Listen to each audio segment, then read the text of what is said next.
How many of you want joy in your life? Right? We all want joy. I want more joy in my life.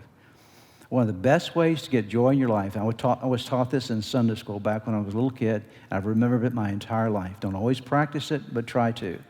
That the pathway to joy is as simple as 3 little words, okay?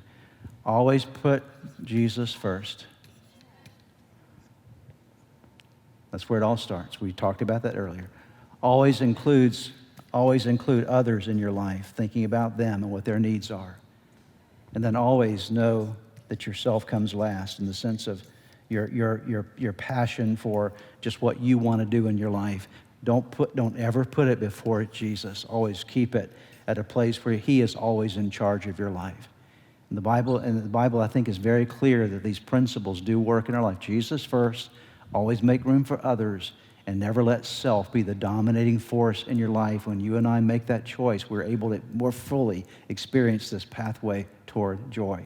What are we talking about this weekend? We're talking about getting the poison out of your system, out of your soul. He restores my soul. And my prayer for you, my prayer for me, my prayer for all of us is that God would help us to get all the fear out. Amen? That there would be a washing of our fear, because fear is always affecting relationships. That God would help us to sever those issues from our past, that we can let go of that stuff, that we don't live in that. It's not eating up our energy anymore. That God would grant us the grace to be able to walk beyond that anymore in our lives. That God would give us wisdom to know how to use our resources in the present so we're not inviting poison into our system.